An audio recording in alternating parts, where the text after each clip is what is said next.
பயந்து பயந்து வாழ்றது அப்படிங்கிறது ஒரு காலத்துல நம்ம இந்தியர்கள் இருந்தோம். முதல்ல பாத்தீங்கன்னா முகலாய மன்னர்கள் படையெடுப்பு, அவுரங்கசீப் படையெடுப்பு, சிறுநில மன்னர்கள் பெருநில மன்னர்களுடைய சண்டை, சேர சோழ மன்னர்கள் சண்டை, ஒரே சண்டை யுத்தங்களுக்குள்ள இருந்தோம்.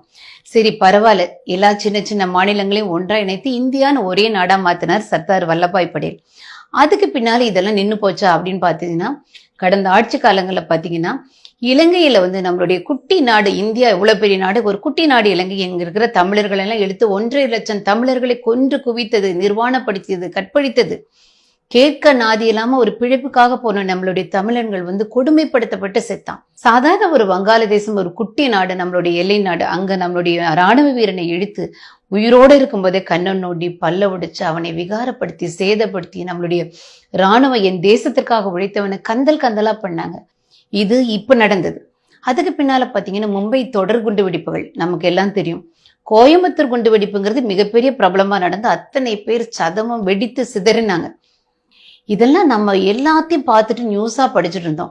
சாதாரண மீன் பிடிக்கிறதுக்கு இலங்கைக்கு போனா ஒண்ணு இலங்கையில தமிழர் மீன் பிடிக்க போன தமிழன் படுகொலை, இதெல்லாம் படிச்சுட்டு இருந்தோம். இதெல்லாம் ஏன் நம்ம அனுமதிச்சுட்டு இருந்தோம்? இந்தியனுடைய வீரம் எங்க போச்சு? தமிழுடைய வீர மரபு எங்க போச்சு?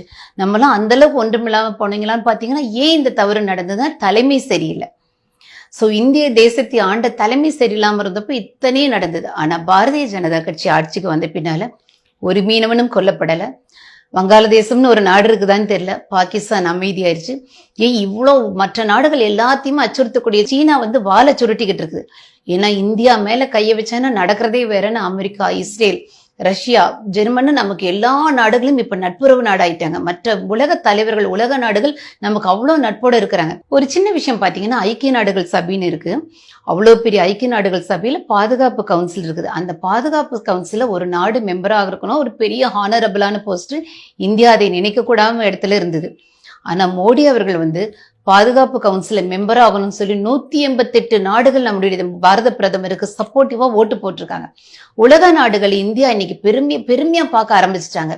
எந்த நாடுகளும் இப்ப நம்ம டிஸ்டர்ப் பண்றதில்ல. இப்ப எந்த குண்டு வெடிப்பும் கிடையாது, எந்த தீவிரமும் கிடையாது. இந்து, முஸ்லிம், கிறிஸ்டியன் நிம்மதியா வாழ்ந்துட்டு இருக்கான். அப்பா இன்னைக்குதான் என்னுடைய வீரத்துக்கான சரியான விலையே கிடைச்சிருக்கு. ஆனா இதை பிரச்சனைக்கிறதுக்கு எந்த மீடியாக்களும் கிடையாது. ஏன்னா எதிர்கட்சிகள் கையில தான் எல்லா மீடியாக்கள், நியூஸ் பேப்பர், எல்லா சேனல்ஸும் அவங்க கிட்ட தான் இருக்கு. அவங்க போடுறதா நியூஸ். இந்த நல்ல விஷயங்களை பிரசுரிக்க நம்ம கிட்ட யாருமே ஆள் இல்லாம போயிட்டாங்க. ஆனா நம்ம இந்த 2 தலைமை, நம்மளுடைய இந்திய தேசத்தை 2 தலைமை கட்சிகள் ஆண்டது. ஒண்ணு பாரதிய ஜனதா கட்சி, இன்னொரு கட்சி உங்களுக்கு தெரியும். அவங்க பரம்பரையா நேரு, இந்திரா காந்தி, ராஜீவ் காந்தி, ராகுல் காந்தி, பிரியங்கா காந்தி, சோனியா காந்தி, ஒரே குடும்பம் ஒட்டுமொத்த இந்தியாவையும் அரசாண்டுச்சு. ஏன்னா இங்க வேற யாருமே அறிவாளிகள் கிடையாது, தேசப்பற்றுள்ளவர் இங்க யாருமே கிடையாது. ஒரு குடும்பம் தான் பரம்பரையா இந்தியா இவ்வளவு பெரிய தேசத்தையே ஆளணும்னு அடகு வச்சுட்டு கொடுத்திருந்தோம். நம்ம என்ன அடிமைகளா மன்னராட்சி காலத்திலயா இருக்கிறோம்? இதையும் நம்ம அனுமதித்தோம். இன்னைக்கு அதெல்லாம் புறந்தள்ளி விட்டு எவரும் இன்னைக்கு பிரதம மந்திரி, ஒரு டீ விற்கிறவர் இன்னைக்கு பிரதம மந்திரி ஆக முடியும்னு நம்ம நிரூபிச்சிருக்கோம். ஆபிரகாம் லிங்கன் செருப்பு தைச்சாரு, அவர் இன்னைக்கு இவ்வளவு பெரிய நிலைமையில பெரிய பெரிய பெருமை ஹிஸ்டரி படிக்கிறோம். ஒரு சாதாரண டீ விற்கிற ஒரு தொழிலாளி பிரதம மந்திரி ஆக முடியும். எந்த மன்னராட்சி வரல, எந்த அரசியல் பரம்பரையில, நடிகர் பரம்பரையில புகழ் இல்லாதவர் வந்திருக்கு. அவ்வளவு பெரிய விஷயம். இப்ப நமக்கு இதுல ஒரு பெரிய உந்து சக்தி, எல்லாரும் ஆக முடியும். தமிழக பாரதிய ஜனதா கட்சி தலைவர் முருகன் பாத்தீங்கன்னா அவர் ரொம்ப எளிமையானவர், ரொம்ப தேசப்பற்றோட அமைதியா வேலை செஞ்சுட்டு இருந்தவர். தேச நலன்ல அவ்வளவு அக்கறை உள்ளவர், எந்த பின்னணியும் இல்லாதவர் இன்னைக்கு தமிழின தலைவனா இருக்கிறார். ஒரு தலைமைனா எப்படி இருக்கணும்? இந்திய தேசத்து கொடுமைகளை எவன் அடுத்தாலும் கொன்று சித்திரவதை பண்ணு, கொன்று குவித்தாலும் சும்மா பார்த்துட்டு கண்ணீரஞ்சலி செலுத்துற ஒரு தலைமை இருக்கக்கூடாது. இன்னைக்கு இருக்கக்கூடிய நம்மளுடைய பாரதிய ஜனதா கட்சியின் தலைமை பாத்தீங்கன்னா பிரதமர் மோடி தலைமையில உலகின் 4வது வலிமையான மிலிட்ரி. எத்தனை நாடுகள் இருக்குது, ஆனா 4வது வலிமையான மிலிட்ரிங்கிறது நம்மளுது.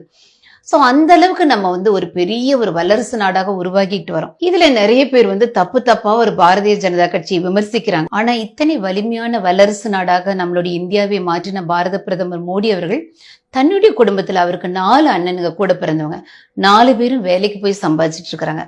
3 அண்ணனுங்களுக்கு ஒரு காரு கூட ஒரு சொத்தா இல்ல. பாரத பிரதமர் மோடி அவர்களின் அம்மா இன்னைக்கு வெளியே போனாலும் ஆட்டோவில் மட்டும் தான் பயணிக்கிறாங்க. சொந்தமா அந்த அம்மாவுக்கு ஒரு கார் கூட கிடையாது.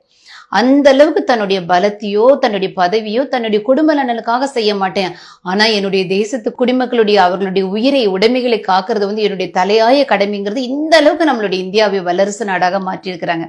இதை நம்ம புரிஞ்சுக்காம தமிழகத்துக்குள்ள பாரதிய ஜனதாவை விடமாட்டோம்னு சொல்லிட்டு இருக்கோம். இல்ல பாரதிய ஜனதா பத்தி ரொம்ப கேவலமா தான் நாங்க பேசுவோம்னு சொல்லி சேனல்ஸ்ல மீடியால நிறைய பரப்பிட்டு இருக்காங்க. நம்ம இளைஞர்களும் இது தெரியாம நம்ம மீம்ஸ் கிரியேட் பண்ணிட்டு இருக்கோம். நல்லா கவனிங்க. என்னுடைய இந்தியனை, என்னுடைய தமிழனை, என் குடிமகனை ஒருத்தங்களும் ஒரு குண்டு வெடிப்பில் இந்து முஸ்லிம் கிறிஸ்தவங்க சந்தோஷமா சமாதானமா வாழ்றாங்க. இந்த அளவுக்கு ஒரு கட்சி பெரிய தேசிய கட்சியா உருவாயிருக்கு. இதை புரிஞ்சுக்கோங்க. இதை பற்றி பொய் பிரச்சாரம் செய்யக்கூடியவங்க நிறைய பேர் இருக்கிறாங்க. ரொம்ப கவனமா இருங்க. பாரதிய ஜனதா கட்சியில் இணைந்து கொள்ள யாருமே தயக்கம் கட்ட வேண்டாம். இல்லைங்க எனக்கு அரசியல் நான் அதுக்கும் இல்லை இதுக்கும் இல்லை, நான் எதுக்குமே இல்லை பொதுவில் எனக்கு அரசியலே பிடிக்காதுன்னு சொல்றது ஒரு பொறுப்பில்லாத பதில். நம் நாட்டு குடிமக்கள் ஒவ்வொருத்தங்களும் ஒரு அரசியலில் தன்னை இணைத்துக் கொள்ளணும். தேசப்பற்றாளனாக, இந்திய குடிமகனாக, இந்திய தேசத்தின் பாதுகாவலனாக ஒவ்வொருத்தங்களும் ஒரு